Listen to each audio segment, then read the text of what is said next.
तो मैं Xiaomi के अगली पीढ़ी के फ्लैगशिप फोन का परीक्षण कर रहा हूँ। और हाँ, कभी कभी एक फोन कंपनी दूसरी कंपनी की नकल कर लेती है, लेकिन उसमें थोड़ा बदलाव कर देती है। खैर, मैंने कभी भी किसी कंपनी को Xiaomi से कम बदलाव करते नहीं देखा। उन्होंने अपने फोन पर नंबर समायोजित कर लिया है, जिससे वे 17 कहलाने लगे हैं। उन्होंने अपना नामकरण ढांचा प्रो और प्रो मैक्स में बदल दिया है। उन्होंने सितंबर में 1 महीने पहले ही फोन की घोषणा कर दी थी, जबकि इसमें बहुत परिचित दिखने वाला कैमरा पठार डिजाइन है। अब स्पष्ट है कि यह एक विपणन चाल है। ये सब ये सुनिश्चित करने के लिए है कि जब आप iPhone 17 के बारे में सोचें, पेशेवरों की आप भी सोचते हैं और शायद Xiaomi और भाग में भी आते हैं। मेरा मानना है कि यह वास्तव में अच्छा नहीं लग रहा है कि इस तरह का सस्तापन एक ऐसा ब्रांड जो अन्यथा स्पष्ट रूप से अपनी अनूठी तकनीक बनाने में सक्षम है। लेकिन फिर मेरा एक हिस्सा पूरी तरह से यहाँ आ जाता है, क्योंकि जब आप वास्तव में चारा लेते हैं और इन फोनों को एक साथ रखते हैं, यह उन अनोखी चीजों की ओर ध्यान आकर्षित करता है जो Xiaomi कर रहा है और कोई अन्य नहीं कर रहा है। जैसे, ओह हाँ, क्या मैंने बताया कि Xiaomi का कैमरा पठार भी एक पूर्ण द्वितीय डिस्प्ले है। इसलिए यदि आपने 17 प्रो खरीदा है तो आपको यह मिलेगा। एक चार्जर के साथ एक सुपर टूल बॉक्स में 100 वॉट का चार्जर,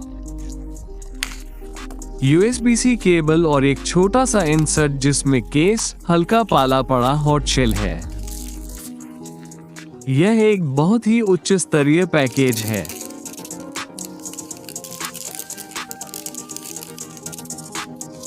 और फिर यह प्रो मैक्स है जिसके अंदर सभी समान चीजें हैं।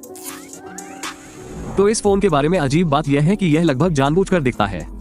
नामकरण और डिजाइन के मामले में ये बिल्कुल नकली आईफोन जैसा है और निष्पक्षता से कहें तो यहाँ तक कि उपयोगकर्ता इंटरफेस, जैसे कि होम स्क्रीन पर एप्पल शैली के आइकन है। यहाँ से नीचे खींचने पर आपको एप्पल का नियंत्रण केंद्र मिलेगा। मुझे पूरा यकीन है कि मैंने यहाँ कुछ iOS 26 लिक्विड ग्लास इनसाइडर भी देखा है। मैं उन्हें 1 साल का समय देता हूँ, उसके बाद वे हमें बताएंगे कि उनके CEO का नाम भी ऑप्टिम है। लेकिन बात यह है कि यह नकल जैसा नहीं लगता। डिस्प्ले उज्ज्वल और सुपर हाई एंड है। इसके चारों ओर की सीमाएं अन्य शीर्ष फोनों की तरह ही पतली और समतल है। हर बार जब आप चीजों को दबाते हैं और बटन क्लिक करते हैं तो हैप्टिक्स अद्भुत होते हैं। टाइप करना और नेविगेट करना बहुत संतोषजनक अनुभव है। या फिर हम बस कोशिश करते हैं। दूसरे के लिए यहाँ पर यह प्रो एक बहुत छोटा फोन है, ठीक है। इसमें पीछे की तरफ ट्रिपल कैमरे हैं। इसमें एक नहीं बल्कि 2 डिस्प्ले हैं। आपको क्या लगता है कि वे इसमें कितनी बड़ी बैटरी फिट करने में कामयाब रहे हैं? 6300 मिलिएम्पियर घंटे। यह आईफोन से 25% बड़ी बैटरी है। 17 प्रो मैक्स और यहाँ तक कि सैमसंग गैलेक्सी S25 अल्ट्रा भी। और इसलिए Xiaomi 17 प्रो मैक्स 7500 उन अन्य फोन की तुलना में 50% बड़ा है। और अनुवाद, यह मुझे सहनशक्ति का मूर्खतापूर्ण स्तर दे रहा है। मुझे ऐसा लग रहा है जैसे मैं फिर से बच्चा हो गया हूँ और मैं कैंडी की दुकान पर जाता हूँ और मेरी माँ मुझे खर्च करने के लिए $50 देती है। आप सब कुछ खरीद सकते थे, और क्योंकि यह सिलिकॉन कार्बन का उपयोग करके प्राप्त किया जाता है, अब तक की सबसे अधिक सिलिकॉन सांद्रता वाली बैटरी। इससे फोन मोटा या भारी नहीं हो गया है। वास्तव में जब आप इसे उठाते हैं तो पहली चीज जो आप नोटिस करते हैं, ये वास्तव में iPhone 17 प्रो मैक्स से हल्का है। ठीक है, लेकिन यहाँ तक पहुँचने के लिए उन्हें प्रदर्शन से समझौता करना पड़ा है। वैसे इन फोनों में 7 है। मैंने अब तक जितने भी फोन देखे हैं उनमें सबसे तेज रैम है, उनमें सबसे तेज स्टोरेज है, और वे मूलतः नए स्नैपड्रैगन एलीट जेन 5 वाले पहले फोन है। यह वो चिप है जो अगले साल अधिकांश एंड्रॉयड फ्लैगशिप को पावर देगी। मैंने इस पर बहुत सारे परीक्षण और मानक आजमाए, और हालांकि मैं इसे परिवर्तनकारी छलांग नहीं कहूंगा, यह इस साल के सैमसंग S25 अल्ट्रा जैसे एंड्रॉयड की फसल से काफी आगे है। ये किनारों पर काफी गर्म हो सकता है, लेकिन मैंने एक बार भी यह नहीं देखा कि वास्तव में निरंतर प्रदर्शन पर इसका प्रभाव पड़ रहा है। तो कम से कम ये चिप से गर्मी को प्रभावी ढंग से दूर कर रहा है। इसलिए ये बहुत स्पष्ट है, फोन के बुनियादी तत्व बहुत अच्छे हैं, लेकिन यही तो इस जादुई बैक स्क्रीन को सबसे अलग बनाता है। अधिक दिलचस्प है क्योंकि स्पष्ट रूप से Xiaomi को ऐसा करने की आवश्यकता नहीं थी। Xiaomi 17 प्रो और प्रो मैक्स कोई नौटंकी वाले फोन नहीं है। वे किसी उप ब्रांड का हिस्सा नहीं है। वे कोई विशिष्ट अवधारणा वाले उपकरण नहीं हैं जिन्हें केवल परीक्षण के तौर पर ही जारी किया जाएगा। ये है Xiaomi के 2025-2026 के मुख्य फ्लैगशिप फोन, जिसे वे संभवतः अपने सभी क्षेत्रों में जारी करेंगे, जो उन्हें उस लॉन्च की तरह बनाता है जो उन्होंने उत्पादन करने के लिए संभावित रूप से महंगा नहीं जोड़ना चाहेंगे। संभावित रूप से बनावटी खिलौना भी। और इसलिए तथ्य ये है कि उन्होंने जाने का फैसला किया है। कुछ इतना अपरंपरागत होने पर मुझे दो बातों में से एक बात सोचने पर मजबूर होना पड़ता है कि Xiaomi या तो इसे मार्केटिंग के एक बहुत महंगे हिस्से के रूप में उपयोग कर रहे हैं, कुछ ऐसा जिससे लोग बात करें और टिकटॉक पर वायरल हो जाए, क्योंकि वे जानते हैं कि एक बार कोई उनके फोन पर विचार करता है वे इसके द्वारा की जाने वाली अन्य सभी चीजों से प्रभावित हो जाएंगे। या हो सकता है कि वे वास्तव में आश्वस्त हों कि दूसरी स्क्रीन ही सही है, स्मार्टफोन का भविष्य, और यह कि यह हमेशा के लिए बना रहेगा। तो ये कौन सा है? चलिए एक बात तो एकदम स्पष्ट कर दें, हमने पहले भी रियर स्क्रीन देखी है, हमने उन्हें इस तरह कभी नहीं देखा, क्योंकि इस पिछली स्क्रीन में सामने वाली स्क्रीन के समान ही प्रदर्शन विशेषताएं हैं। इसकी चमक वही 300 है, वही 1 से 120 हर्ट्ज ताज़ा दर, वही स्पर्श प्रतिक्रिया, वही कवर ग्लास, ये चिपका हुआ महसूस नहीं होता। और ये तथ्य कि Xiaomi ने वीरतापूर्वक न केवल सामने की स्क्रीन पर बल्कि अन्य जगहों पर भी स्क्रीन प्रोटेक्टर पहले से ही लगा दिया गया है, लेकिन ये भी कि पीछे की स्क्रीन का मतलब ये है कि मैंने एक बार भी नहीं इस तरह की सतह पर इसे रखने के बारे में चिंतित, लेकिन सुंदर के रूप में, जैसा कि हो सकता है कोई भी नवीनतम श्री को नहीं पकड़ रहा है। कैमरों के बीच 3 इंच पर बॉस कौन है वीडियो, तो आप इसके साथ क्या कर सकते हैं जो आप वास्तव में करना चाहते हैं। और यहाँ पर यह बार संक्षेप में बता सकता है कि आप कितने आश्वस्त या असंतुष्ट हैं। मैं इस बात से सहमत हूँ कि हम आगे बढ़ते हैं। तो स्तर 1 अनुमान है, निजीकरण है। Xiaomi मुझे बता रही थी कि इसकी अपील का एक बड़ा हिस्सा फोन पर आप पहले की तरह खुद को अभिव्यक्त करने में सक्षम होंगे, और मैं इसके लिए तैयार नहीं था कि वे इसके साथ कितनी मेहनत करेंगे। तो आपको विभिन्न घड़ी चेहरों का एक पूरा भार मिलता है, और यह पहले से ही बहुत अच्छा है। आपके पास वास्तव में जटिल यांत्रिक है, आपके पास सरल चीजें हैं जिन्हें आप स्वयं याद कर सकते हैं, और फिर यह भी जिसमें सटिप काउंटर बना हुआ है। ये स्मार्ट वॉच के होम पेज से काफी मिलता जुलता है। और स्मार्ट वॉच की बात करें तो ये स्ट्रेच फेस ऐसा लगता है जैसे ये सचमुच है। सीधे एप्पल के स्रोत कोड से आपको मिल गया है। पालतू जानवर जो आपके स्पर्श करने पर आपस में बातचीत करते हैं, छोटी छोटी भेड़ों से सजाएं। मुझे पूरा यकीन है कि यह भेड़ों का बाड़ा नहीं है, लेकिन ये भी वास्तव में उच्च लाल है और आश्चर्यजनक रूप से इतने खराब नहीं है। जैसे कि उनमें से एक ये वास्तव में अद्भुत तितली काप है जो वास्तव में पीछे तैर सकती है, वर्तमान समय के सामने और यहाँ तक कि उसके माध्यम से भी। और फिर अगर आपको इनमें से कोई भी पसंद नहीं आता है तो आप अपना खुद का बना सकते हैं। आप चुन सकते हैं कि आप घड़ी या सिर्फ पार्ट चाहते हैं।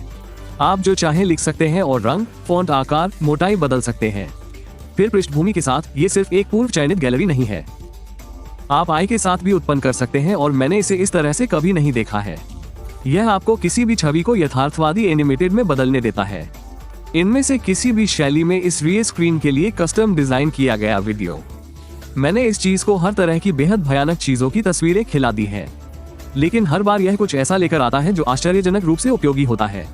मेरे पसंदीदा छोटे पौधे से जिसे मैंने बदल दिया, एक आलीशान से एक सेल्फी जिसने मुझे एक एनीमे खलनायक में बदल दिया। यह एक बहुत ही अतिरिक्त सॉफ्टवेयर है, लेकिन मुझे लगता है कि इसकी बिल्कुल यही जरूरत है, क्योंकि यह हार्डवेयर का इतना अधिक अतिरिक्त टुकड़ा कि आपको अब तक इसे उचित ठहराएं। मैं प्रभावित हूँ, लेकिन इस बात से पूरी तरह आश्वस्त नहीं है, क्योंकि आपने इस डिस्प्ले पर जो भी सेट किया है यह अपना 99% समय इसी तरह मन प्रकाश में व्यतीत करेगा। तब ये केवल तभी होता है जब आप इसे टैप करते हैं कि आप इसे जगाते हैं। शुक्र है कि यह इससे अधिक करता है, क्योंकि फिर आप नीचे स्वाइप कर सकते हैं और आपको मिल गया एक संगीत प्लेयर जो ईमानदारी से मुझे लगता है कि आश्चर्यजनक दिखता है, और मैं इसके उपयोग के मामले को देख सकता हूँ। आपके कुछ दोस्त आ गए हैं, आप संगीत बजा रहे हैं, आप उसे नियंत्रित करना चाहते हैं, लेकिन आप वास्तव में अपने फोन पर नहीं रहना चाहते। आप चीजों को पिन कर सकते हैं। तो मान लीजिए कि आपको दूध खरीदना याद रखना है, आप इसके लिए नोट या दूध की तस्वीर पिन कर सकते हैं। आप इसी तरह घूमते हैं। उन्होंने इसे बहुत सुविधाजनक बना दिया है, क्योंकि आप बस चक्कर भी लगा सकते हैं चीजें, और फोन उस चीज से पार्ट निकाल लेगा और यह स्थायी नोट बना देगा। ये 2025 में अपने हाथ पर कुछ लिखने जैसा है। इस बारे में सोचें कि आप इसके साथ क्या क्या कर सकते हैं। लगता है आप एक QR कोड पिन कर सकते हैं जिसे आप चाहते हैं कि लोग स्कैन करें, या आपने इसे मुफ्त विज्ञापन के रूप में उपयोग करके व्यवसाय शुरू किया है। यह एक छोटे से बिलबोर्ड की तरह है। ऐसा लगता है कि अब हर कंपनी ने अपने फोन में किसी न किसी तरह का दूसरा स्पेस जोड़ दिया है, आपको छोटे अपडेट देने के लिए सॉफ्टवेयर, जैसे आईफोन पर डायनेमिक आइलैंड या सैमसंग पर नाउ बार। स्पष्ट रूप से Xiaomi दूसरी स्क्रीन को अपना संस्करण बनाने की कोशिश कर रहा है, इसलिए वे चाहते हैं कि यह सभी भोजन वितरण ऐप्स और फ्लाइट ट्रैकर ऐप्स के साथ काम करे। लेकिन अभी यह सब काफी सीमित है, क्योंकि इसे अभी तक वैश्विक स्तर पर लॉन्च नहीं किया गया है। तो अब ऐप एकीकरण के लिए मेरे पास एकमात्र चीज ये है कि यदि आप सेट करते हैं आपकी घड़ी में एक टाइमर है जिसे आपके फोन के पीछे लगाया जा सकता है।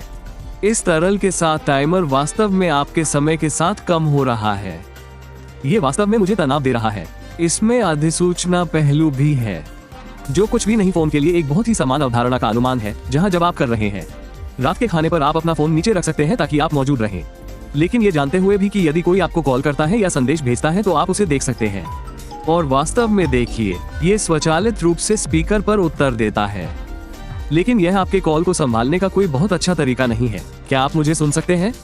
यह बहुत स्पष्ट है। इसमें मानक पानी के नीचे का माहौल है, लेकिन पानी के नीचे का माहौल तो शायद तब भी जब मेरा फोन वहां रखा हो।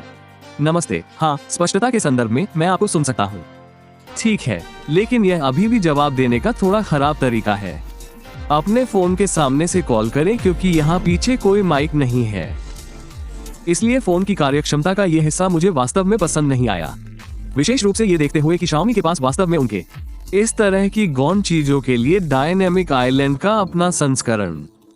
लेकिन कैमरा अनुभव, जिसमें ये रियर स्क्रीन भी शामिल है, हे भगवान। ठीक है, तो इस फोन पर कैमरे, मैं उन्हें अपने आप में कोई बड़ी उपलब्धि नहीं कहूंगा, लेकिन वे सचमुच बहुत अच्छे हैं। इसके द्वारा ली गई तस्वीरें वास्तव में हमेशा iPhone 17 Pro Max जितनी ही विस्तृत होती है, यदि कभी कभी अधिक नहीं तो अविश्वसनीय गतिशील रेंज के साथ। हालांकि यह मेरी त्वचा के रंग के साथ कुछ बहुत ही अजीब करता है कि अगर मैं हर सौंदर्य सेटिंग को अक्षम भी कर दूं तो भी मैं इससे छुटकारा नहीं पा सकती। लेकिन मेरा संदेह यह है कि ऐसा इसलिए है क्योंकि यह मॉडल वर्तमान में चीन का मतलब केवल इतना है कि उन्होंने इसे चीनी प्राथमिकताओं के अनुरूप ढाल लिया है। अल्ट्रा वाइड कैमरा ये छोटा सा अस्वीकार है नीचे की ओर, और यह वैसा ही है जैसा आप उम्मीद करते हैं। कम रोशनी में विशेष रूप से अच्छा नहीं है, लेकिन ये दिन के दौरान भी चालू रहता है और जूम वास्तव में शक्तिशाली है। जब आप बहुत अधिक जूम इन करते हैं तो आई छवि संवर्धन पर थोड़ा भारी हाथ होता है, लेकिन दूसरी ओर ये तर्क देना कठिन है कि परिणाम प्रभावशाली नहीं है। हालांकि बात यह है कि जब आपके पास पहले से ही कैमरों का एक सेट है, अन्य 2025 फोन की तुलना में रियर कैमरा वास्तव में अच्छा है, तो यह अन्य को पूरी तरह से नष्ट कर देगा। जब आप इसकी तुलना फोन के फ्रंट कैमरे से करते हैं तो यह और भी दिलचस्प हो जाता है। मतलब देखो, Xiaomi ने कितना 3 आयामी और गहरा शॉट लिया है आईफोन के नए संशोधित फ्रंट कैमरे की तुलना में यहाँ जो दिखता है, और जिस तरह से दूसरी स्क्रीन को यहाँ लागू किया गया है। फ्रंट स्क्रीन पर स्विच हो जाता है और अब उसे स्वाइप करने की आवश्यकता होती है, जो सीधे आकस्मिक ट्रेस की समस्या को लगभग पूरी तरह से समाप्त कर देता है। लेकिन दूसरी बात जो इसके बारे में वास्तव में प्रभावशाली है वह यह है कि जब आप इस बैक स्क्रीन का उपयोग कर रहे होते हैं तो आप मूल रूप से पूर्ण कैमरा कार्यक्षमता बनाए रखते हैं। तो मैं सामान्य ले सकता हूं, यदि आप अपने चेहरे पर बिल्कुल कष्टदायक मात्रा में विवरण कैप्चर करना चाहते हैं तो आप अल्ट्रा वाइड कैमरे का उपयोग कर सकते हैं, जो वास्तव में नए आईफोन के फ्रंट कैमरे की सबसे चौड़ी सेटिंग से थोड़ा चौड़ा है। साथ ही आपको पोर्ट्रेट मोड भी मिला है। आप वीडियो ले सकते हैं और आप उस वीडियो को किसी भी गुणवत्ता में ले सकते हैं। इसलिए मैं सेल्फी वीडियो शूट कर रहा हूँ। एक 8K रिजोल्यूशन, और हाँ, यह थोड़ा अधिक तेज दिखता है, लेकिन मेरे मन में बिल्कुल कोई संदेह नहीं है कि यह उच्चतम गुणवत्ता वाला सेल्फी वीडियो है जो मैंने कभी लिया। और यह सब इस फोटो कोलाज मोड के साथ समाप्त हो गया है, जिसे बहुत सोच समझकर डिजाइन किया गया है। आप एक के बाद एक कुछ तस्वीरें लेते हैं और यह उन्हें एक पोलरॉइड में एक साथ रखता है, बहुत ज्यादा एक फोटो बूथ की तरह, जो आपको वास्तव में प्रिंट करने के लिए यहाँ एक बटन दबाने देता है। मैं इस एक छोटी सी दूसरी स्क्रीन पर इस एक छोटी सी सुविधा के लिए कस्टम ग्राफिक्स और एनिमेशन में गए प्रयास की मात्रा से बहुत चकित हूँ। अब यह निर्दोष नहीं, मैं यह नहीं कहूंगा कि यह पूरी तरह से सहज इशारा है जिसे आप दिन में 15 बार करना चाहेंगे। और अगर आप इसके बारे में सोचते हैं तो आधुनिक समय के फ्लिप फोन अपने रियर कैमरों के साथ भी ऐसा ही कर सकते हैं, लेकिन जैसे ही आप उन्हें अपनी जेब से निकालते हैं, लेकिन फिर उनमें से किसी के पास इतने अच्छे कैमरे नहीं हैं। मैं कहूँगा कि यह कैमरा अनुभव इतना बड़ा लाभ है कि यह सीधे मुझे बाढ़ के काफ़ी करीब ले जाता है। और फिर शीर्ष पर अब तक की सबसे अजीब चेरी आप भी कर सकते हैं। इस दूसरी स्क्रीन पर गेम Xiaomi वास्तव में एक पूरी तरह से बिस्पोक मामला है कि फ़ोन ने कि इस उप 3 इंच के डिस्प्ले पर खेल करने में सक्षम होने के लिए फ़ोन द्वारा वायरलेस संचालित है कि बनाने के लिए एक पूरी तरह से बिस्पोक मामला बनाने के लिए दूर चला गया है। मामला यहाँ के पीछे की ओर फ्लिक करता है और आप इस पावर बटन को पकड़ते हैं, यह चालू हो जाता है और बैक स्क्रीन इसे तुरंत पहचान लेती है और फिर इसे यह पूरी तरह से बिस्पोक गेमिंग इंटरफेस मिल जाता है। यह इतना अच्छा क्यों दिखता है? चलो बस एंग्री बर्ड्स लोड करते हैं। और यहाँ तक कि नियंत्रण उन बटनों के लिए वास्तव में अच्छा लगता है जिनके पास 2 मिलीमीटर यात्रा दूरी है। उन्होंने यहाँ Xiaomi द्वारा उपयोग किए जाने वाले बटनों के आसपास डिजाइन किए गए विशेष ट्यूटोरियल भी बनाए। यह एक अजीब सा गेमिंग अनुभव है। यह छोटी सी स्क्रीन, लेकिन गेम शानदार दिखता है और चलता है। मैं बहुत विस्मय में हूँ। जबकि यह भी जानता हूँ कि मैं वास्तव में कभी भी इस तरह से नहीं खेलूंगा। तो संतुलन में इस बैक स्क्रीन से लगभग आश्वस्त हूँ, लेकिन काफ़ी नहीं। मुझे लगता है कि कैमरा सामान प्रमुख रूप से उपयोगी है। मुझे लगता है कि संगीत नियंत्रण और वैयक्तिकरण का सरासर स्तर बहुत अच्छा है, लेकिन बाकी सामान के अधिकांश भराव की तरह महसूस कर। और यह gaming case let's do something crazy की परिभाषा की तरह है, क्योंकि यह शानदार सुर्खियां और YouTube शॉर्ट्स बना देगा। लेकिन इस पूरी बात ने सफलतापूर्वक मेरा ध्यान फ़ोन की ओर खींचा है और अब मेरा ध्यान फ़ोन पर है।